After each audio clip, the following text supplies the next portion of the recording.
In this video, we'll be taking a look at 5 college basketball games happening on February 12th, 2026, and providing you with free team picks and total picks for each one of those games, so 10 picks in total. Welcome back to Cash Out Sports. Let's dive right into it. Oh, and don't forget to subscribe and to click the bell icon to get notified as soon as these videos get released, so that you have more time to plan out your bets as we provide these videos on a daily basis. I can guarantee that you'll have all the important information that you'll need on these 5 college basketball games after fully watching this video.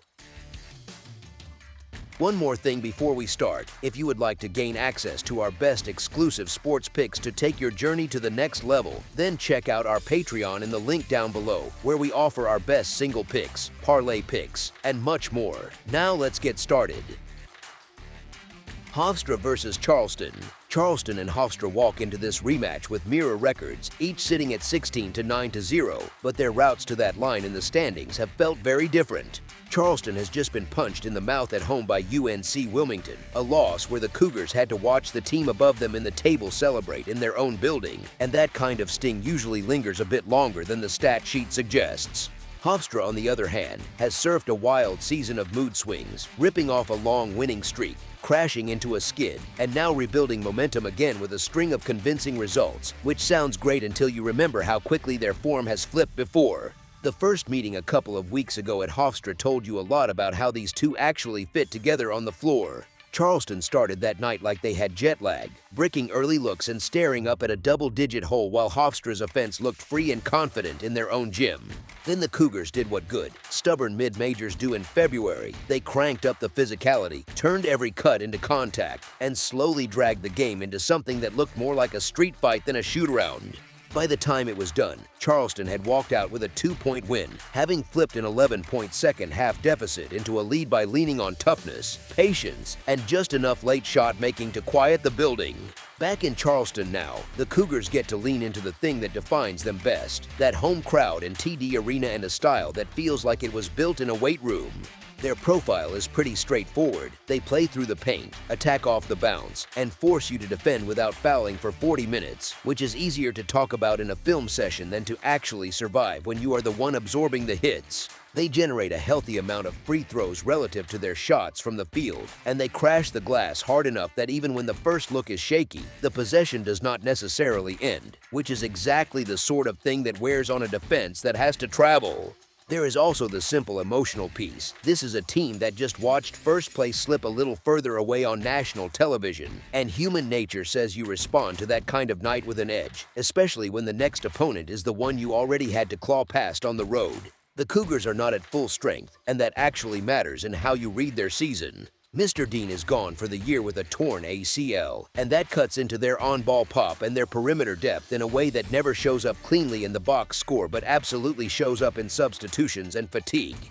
Will Mortimer has been sidelined by a concussion and has not really been part of the recent rotation, which means Charleston has had to settle into a tighter core group and live with a little less shooting off the bench. Yet that smaller circle has given them a clear identity, with Jlin Counter steering the offense, Christian Reeves owning the paint, and wings like Martin Kalu and Connor Hickman filling in around them, and that sort of defined pecking order can be a blessing when the games start to feel bigger. Hofstra brings a very different personality into the building, and that is where this matchup gets fun. They are powered by a true high-volume scorer in Cruz Davis, who lives with the ball in his hands, hits shots off the dribble, and gives the pride a go-to option when everything bogs down, something every coach secretly wishes they had in these tight league games. Around him, there is real size and activity in the front court with a rebound vacuum like Victory Onwetu cleaning the glass and finishing efficiently inside, which is a big reason Hofstra owns a comfortable rebounding edge on the season. The Pride can absolutely look like the better team for long stretches, just like they did in that first meeting when they led by double digits and had Charleston on the ropes, but their style leans heavily on making contested jumpers and threading needles in pick and roll, and that kind of basketball can look brilliant one night and stubborn the next. Recent form might tempt you to lean toward Hofstra on paper, with that 3-game heater where they handled Monmouth, Northeastern, and Towson and looked more balanced on both ends. But there is a little trap in falling in love with the last week of results when the broader season has already told you this is one of the streakiest teams in the conference, the same group that flipped from 8 straight wins into 4 straight losses earlier in league play. Charleston, by contrast, feels a touch undervalued emotionally right now, fresh off that loss to UNC Wilmington, but still sitting second in the Coastal standings with a home record that reflects how difficult that building is when the stakes are real. In a matchup where one team wants to float and fire while the other wants to bump and grind, it is hard to shake the image of Charleston's physical style slowly tilting things their way again, especially with the energy in TD Arena behind them and the memory of that comeback on Long Island still fresh in their minds. As our first pick for this matchup, the Charleston Cougars to cover the spread as favorites is our full game side pick. Scoring rhythm in this matchup feels like the kind of thing that could fool you if you only glance at season averages. On paper, both teams can fill it. Charleston sits in the high 70s for points per game, and Hofstra is in that same neighborhood with a solid cushion between what they score and what they allow, so your first instinct might be to think fireworks. But basketball is about how styles connect, not just how they look in separate columns. And the first time these two saw each other, the scoreboard told a very different story than those big season numbers. That first meeting landed in the mid-60s for each team, and it did not get there by accident. Hofstra started hot but saw their rhythm slowly smothered as Charleston's defense tightened, and possessions turned into long, grinding half-court trips where every cut met a forearm and every drive ended with someone picking themselves up off the floor. Charleston's own offense, even while it eventually got going, was not some free-flowing, up-and-down show either. It was built on working deep into the clock, playing through their bigs, and trusting counter to bail them out late in possessions when the set did not produce a clean look. When a game feels that physical and that deliberate, the scoreline usually follows. Recent weeks suggest Hofstra has quietly become more comfortable in those slower, uglier scripts too. During their current positive run, they have been holding opponents well below what their own offense is capable of scoring, leaning on improved rebounding, better positional defense, and a willingness to value each possession instead of treating every trip as an audition for a highlight reel. They still have that perimeter shooting punch, but there is more patience now, more comfort walking the ball up, running through multiple options, and trusting that their size inside can finish possessions if the first shot is not ideal.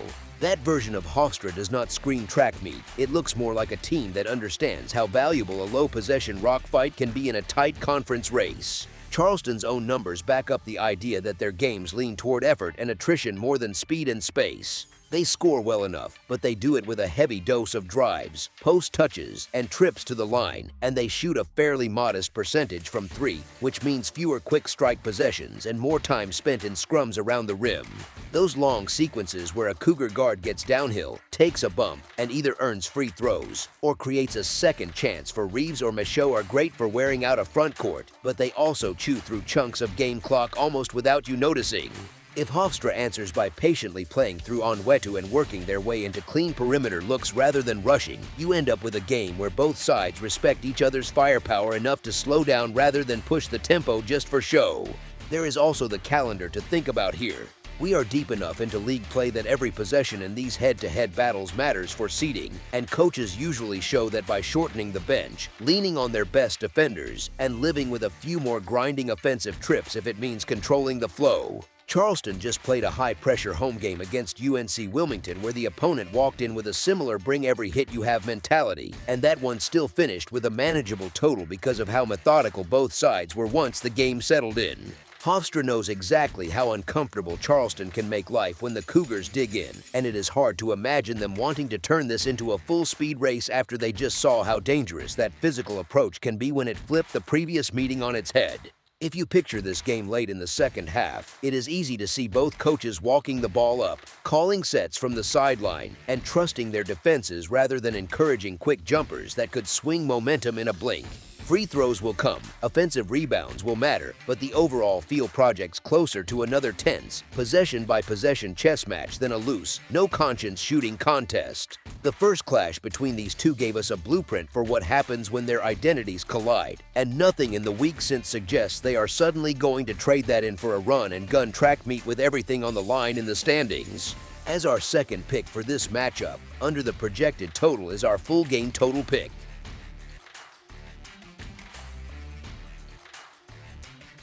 Northern Iowa versus Belmont. Picture this one in Nashville at Curb Event Center, a tight little gym where the bleachers feel close enough for fans to reach out and tap a shoulder and every big bucket echoes right back onto the floor. Belmont walks in as the group that has been setting the pace in the league, sitting at roughly a 22-4 type record, and the feeling is very much that the Bruins are the ones expected to handle business while Northern Iowa shows up as the stubborn guest that never leaves quietly.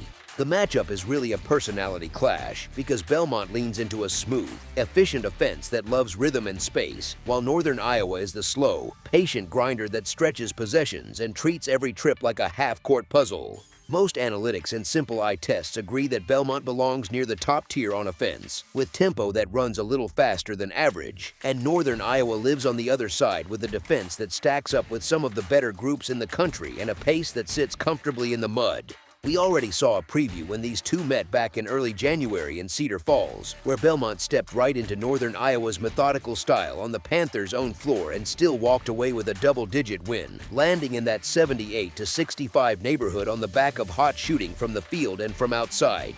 That kind of road result matters, not only because of the score, but because it showed that Belmont's spacing and shot-making can travel even when the opponent tries to keep the whole thing slow and controlled. Across the season, the Bruins are living in the low 80s in points per game with strong percentages from the field and from three, while their defense holds opponents in the low 70s, and Northern Iowa sits in that mid-60s scoring range with opponents often stuck near the low 60s, leaning hard on discipline, positioning, and half-court patience. Honestly, it feels a bit like watching a fast, clean pickup group show up at a park where everyone else wants to back you down and call every foul, and you just know that if the quick team gets the game moving, the slower group has to adjust or slowly get left behind. Here is the thing, when you combine that kind of offensive ceiling with a home crowd that loves momentum swings, a team that has already shown it can crack this particular defensive shell, and the reality that the host is the side laying the points rather than taking them, it becomes much easier to picture the margin stretching in the final minutes through long possessions, smart looks, and steady trips to the free throw line. As our first pick for this matchup, the Belmont Bruins to cover the spread as favorites is our full game side pick. Now the scoring outlook here is a little tug of war between what Northern Iowa wants the game to feel like and what Belmont tends to do to a scoreboard. On paper, Northern Iowa screams low scoring because they are comfortable living in games where mid-60s for them and low 60s for opponents are normal, and their pace feels like they are gently tapping the brakes on every single possession.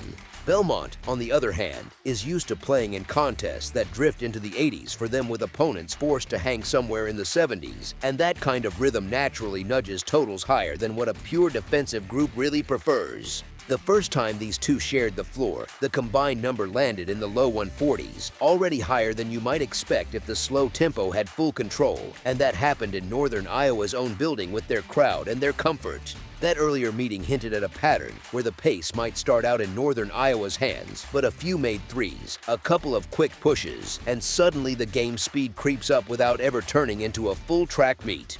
Let me explain. Belmont's shooting profile means they do not need a huge pile of possessions to reach a healthy point total because quality looks from distance and efficient finishes at the rim stack up quickly, even when the overall environment stays fairly controlled. Northern Iowa may still try to play their calm, patient style, but they also have to react to whatever the scoreboard shows, and when a team that prefers control sees the number climb, it is pushed into taking a few more chances, pushing the ball a little more, and treating the clock less like a close friend and more like something that has to be managed. Late in games where one side is chasing, you often see that familiar pattern of long possessions turning into quick fouls, free throws, and a string of stops and starts that quietly tack extra points onto the final tally. So even though the reputation here leans toward a grind, the mix of one high-functioning offense, a previous matchup that already pushed the total upward, and all the small game situations that can sneak extra points onto the board suggests this one is more likely to lean toward a higher scoring script than the pure defensive label would make you think.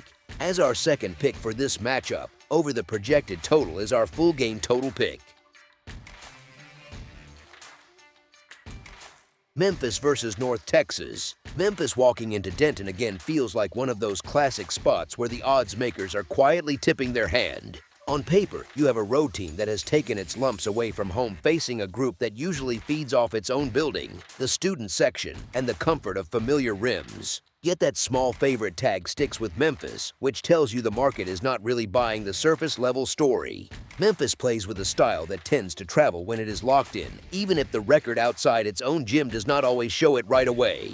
The Tigers lean into aggression, pressure, and turning defense into quick offense, which can rattle a home crowd that expects a slower, cleaner game. North Texas, on the other hand, prefers a more methodical approach, leaning into half-court sets and a defense that wants you to work deep into the clock, almost like a team that enjoys a chess match more than a sprint. That contrast in rhythm means whoever imposes their tempo usually feels in control, and Memphis is simply more comfortable in a game that gets messy and a bit frantic. Recent form matters emotionally as much as statistically. Memphis, coming off a stretch of wins, including that kind of statement blowout where everything clicks, feels like a group starting to remember what it wants to be. North Texas has had more of that trying to patch the leaks vibe, with conference play exposing some cracks that earlier games did not. Those early season numbers that made the Mean Green look steady have been dragged around by a tougher league schedule, and you can almost feel the difference in confidence when each team hits a rough patch within a game. One starts to press, the other leans into the chaos. The injury picture only adds to that sense of imbalance. North Texas dealing with a key guard sidelined for the long haul and a couple of banged-up forwards in the rotation means the margin for error shrinks fast if foul trouble hits or if someone has an off night. Memphis is not perfectly clean either, with a pair of questionable guards, but it has enough ball handling and interchangeable pieces that the system still holds together even if one piece is missing. In a tight spread game, depth is not just about numbers, it is about who still has a lineup that looks like itself in the final 5 minutes. Against the spread, Memphis has been slightly more reliable over the body of work, which quietly matters to anyone actually putting a ticket in. North Texas has not been terrible against the number, just more volatile, especially once the schedule toughened. When you match that with a style that can get stuck if shots are not falling, it is easier to trust the side that can manufacture points off turnovers and live ball rebounds rather than needing every half-court set to be pristine. Anyone who has sweated a close spread knows that one late spurt or one final wave of pressure can flip everything in a hurry. Here, the Tigers are simply more suited to deliver that kind of closing run. As our first pick for this matchup, the Memphis Tigers to cover the spread as favorites is our full game side pick. You have one team whose games often float into higher scoring territory and another that usually lives in a slightly quieter space on the scoreboard. That clash creates this funny middle ground where the number sits between their typical outcomes, almost teasing both sides. Memphis games usually come with more possessions and more swings. It scores in the mid-70s on average and gives up low 70s, which naturally nudges final totals into a livelier zone. North Texas lives closer to the mid to high 60s both for and against, which points toward control, structure, and the occasional grind. Put those two worlds together and you do not need a full track meet. You just need the game to drift slightly toward the Tigers' comfort zone rather than staying locked in the slow lane. Neither side is built like a modern three-point factory, and that actually helps the case for a higher total here. Teams that are obsessed with threes can go completely cold and drag everything down. These two are more about attacking the paint, getting into the body of defenders, and stacking free throws. Anyone who has watched a college game where both sides reach the bonus early knows how quickly the scoreboard moves when every hand check and bump sends someone to the stripe. Foul counts matter just as much as field goal percentages in a matchup like this. Both teams are not shy about physical defense, which is great for energy but also draws whistles, especially if the crew on the floor decides to set a tight tone. Now mix in a spread that suggests a close finish, and you get the classic late-game parade where the trailing side keeps stopping the clock. Those last 90 seconds can feel like 10 minutes on the couch while the points keep stacking in twos and occasionally threes. Memphis, with its tendency to pressure and gamble, naturally adds volatility. Turnovers are not just empty possessions, they are fast breaks, mismatches in transition, and situations where defenders foul to prevent easy buckets. North Texas, though more controlled, has shown it can play a bit faster at home when the crowd is buzzing and when the game script demands a response rather than patience. So even if the opening minutes feel like that slow, defensive tug of war, the ingredients are all there for things to loosen up as legs tire and urgency kicks in. The most likely script has the total starting on a slow burn, then rising as transition chances, free throws, and that late foul game all push the combined score past what the number suggests at the start. As our second pick for this matchup, over the projected total is our full game total pick. Oregon State versus San Francisco. Oregon State already landed the first punch in this little two-game story, taking that first meeting at home by a solid margin that happens to sit right around the number the market is asking San Francisco to clear tonight. Playing in Corvallis with your own students yelling in your opponent's ear is one thing. Walking into a campus gym in San Francisco where the stands are close, the rims feel different, and the crowd wakes up on every three is another experience entirely. The interesting part is how the rematch has flipped from coin flip with a lean energy to a clear expectation that one side should create separation, which usually hints that the deeper metrics are painting a very different picture than the final score of that first game. San Francisco stacks up better on the full season profile, and it is not just a one-number thing. Their scoring output sits a few points higher on average, their efficiency from the floor is cleaner, and both the offensive and defensive rating tilt their way over a big enough sample that it stops feeling like noise. Oregon State is stuck down in that lower national tier on both sides of the ball, living in those ranges where you are often relying on shot-making streaks or opponents' cold spells to hang around. San Francisco, sitting in a more respectable band on offense and holding an edge on defense too, looks more like a team that can control the rhythm instead of chasing it. Honestly, that alone already whispers where this might be headed. The glass battle might be the sneaky story here. Oregon State has struggled all year in the rebounding department, and that is the kind of issue that does not magically fix itself on the road in a loud building. San Francisco, with a clear edge on the boards at both ends, is set up to steal extra possessions on offense and end possessions cleanly on defense. Extra shots and one-shot trips add up, especially when you stretch them over 40 minutes. If you have ever sweated a ticket and watched 3 straight offensive rebounds turn into a momentum-turning 3, you know exactly how that feels in a game like this. Health-wise, the picture is pretty straightforward. San Francisco has one notable concern with Nduwayo Newberry showing up on the report with a leg issue and listed as questionable, so there is a minor rotation wrinkle to monitor there.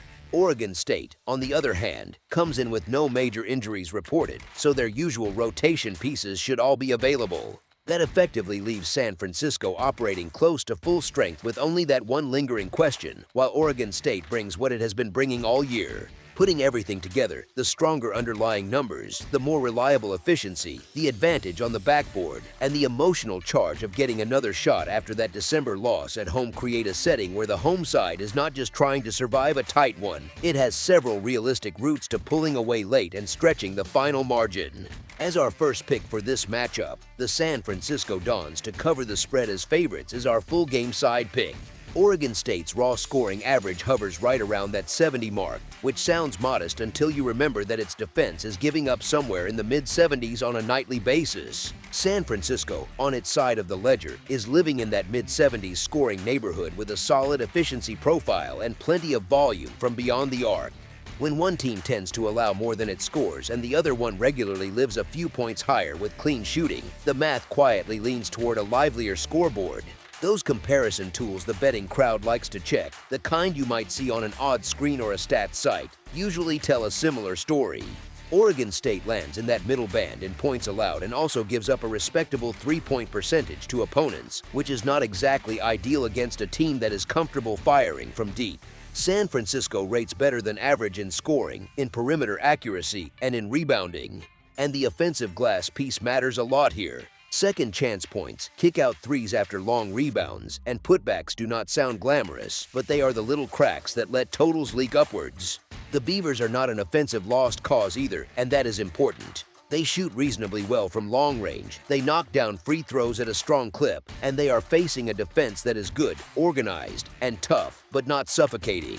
San Francisco allows over 71 points per game, which puts that unit firmly in the strong but still scorable on category instead of that turn everything into a rock fight zone. When both teams can at least threaten from deep and one of them is drawing fouls and cashing in at the line, the scoring tends to come in little clusters rather than isolated bursts. Put all of that together, and you have one team that usually gives up more than it gets, another that can space the floor, crash the boards, and extend possessions, and a game flow that has a real chance to stretch late with whistles, free throws, and maybe a bit of controlled chaos in the final minute. That kind of script leans toward a final score that climbs over that mid-tier number more often than it stays tucked underneath.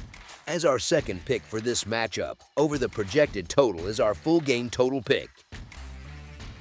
That's all for now, so if you have any other games you would like reviewed, then leave a comment down below with the game you would like analyzed. Subscribe to our channel, leave a like on this video, and we'll get to it as soon as we possibly can. We would also love to hear your opinion on the picks presented to you in this video, whether you agree or disagree with them. So leave a comment down below and do let us know.